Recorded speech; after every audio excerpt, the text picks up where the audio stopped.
केंद्रीय राज्य मंत्री डॉक्टर जितेंद्र सिंह ने जम्मू कश्मीर में लोकतांत्रिक व्यवस्था बहाल रखने और अनुच्छेद 370 हटाने में कांग्रेस पार्टी पर विफल रहने का आरोप लगाया है। श्रीनगर में एक कार्यक्रम के बाद पत्रकारों से बात करते हुए डॉक्टर जितेंद्र सिंह ने कहा कि पिछले 9 सालों में मोदी सरकार ने जो कार्य किए हैं उससे विश्व में भारत की अपनी एक नई पहचान स्थापित हुई है और जम्मू कश्मीर में अमन, शांति और विकास हुआ है। पत्रकारों द्वारा जम्मू कश्मीर में लोकतांत्रिक व्यवस्था बहाली के लिए प्रदेश में विधानसभा के चुनाव को लेकर पूछे सवाल का जवाब देते हुए डॉक्टर जितेंद्र सिंह ने कहा कि 70 वर्षों में पहली बार जम्मू कश्मीर में लोकतांत्रिक व्यवस्था फल फूल रही है। उन्होंने कहा कि मोदी सरकार के आने के बाद पहली बार जम्मू कश्मीर में जमीनी सतह पर लोकतंत्र बहाल हुआ है। डॉक्टर जितेंद्र सिंह ने कहा कि मोदी सरकार के आने के बाद प्रदेश में 3 टायर पंचायती राज सिस्टम को स्थापित किया गया है। उन्होंने कहा कि जम्मू कश्मीर में अनुच्छेद 370 हटने के बाद सही में यहां पर लोकतांत्रिक व्यवस्था फल फूल रही है। डॉक्टर जितेंद्र सिंह ने कांग्रेस पर हमला करते हुए कहा कि आज लोकतंत्र की दुहाई देने वाली कांग्रेस पार्टी अपने कार्यकाल के दौरान अनुच्छेद 370 को हटाने में पूरी तरह से विफल रही, लेकिन भाजपा ने लोगों से किए वायदे को पूरा करते हुए इसे वापस लिया क्योंकि ये एक अस्थायी प्रावधान था। उन्होंने कहा कि तत्कालीन प्रधानमंत्री पंडित जवाहरलाल नेहरू ने संविधान सभा में यह कहा था कि अनुच्छेद 370 अस्थायी है और इसे समाप्त कर दिया जाएगा, लेकिन कांग्रेस अपने राजनीतिक स्वार्थ के लिए इसे हटा नहीं सकी। डॉक्टर जितेंद्र सिंह ने चुटकी लेते हुए कहा कि वास्तव में उन्होंने कांग्रेस द्वारा किए गए वायदे को पूरा किया है, जिसके लिए कांग्रेस को भाजपा का धन्यवाद करना चाहिए। श्रीनगर से न्यूज़ टुडे राष्ट्र के लिए फिरदौस खान की रिपोर्ट। और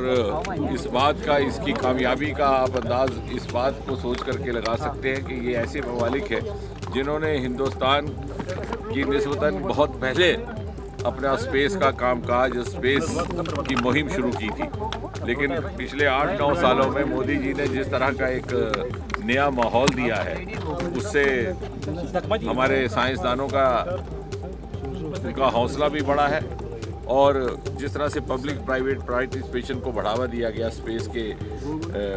शोबे में, उसका ये नतीजा है कि आज बराबर हिंदुस्तान, अमेरिका जैसे नासा जो कि सबसे पुरानी एजेंसी मानी जाती है, उनकी सतह पर आकर के खड़ा हुआ है। सर,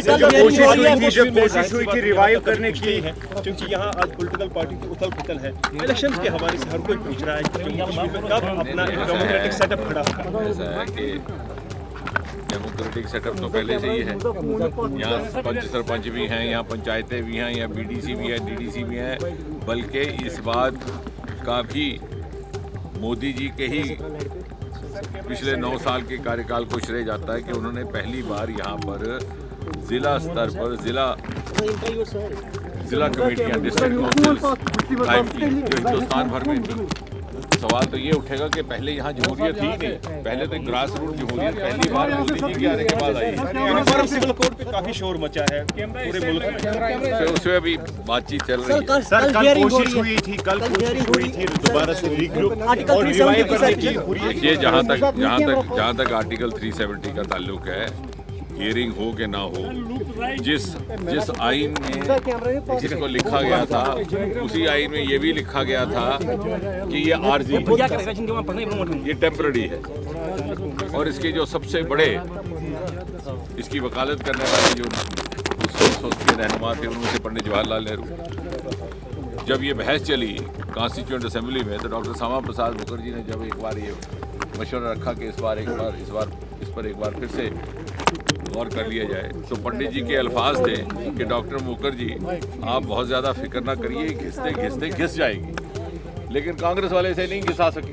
क्योंकि वक्त गुजरने के साथ साथ उनके अपने मफाद, उनका अपना राजनीतिक जिसे स्वार्थ कहते हैं कि पॉलिटिकल इंटरेस्ट जुड़ गया। तो हमने तो वो काम कर दिया मोदी जी ने जो कांग्रेस सरकारों को कई साल पहले करना चाहिए था। तो मुझे तो लगता है कि कांग्रेस को शुक्रिया अदा करना चाहिए कि उनका नामुकम्मल काम जो खुद लिख कर गए थे टेम्पररी, उस टेम्पररी को वो टेम्पररी ना रख सके, उनके वादे, उनके अहद को पूरा करने का काम मोदी जी ने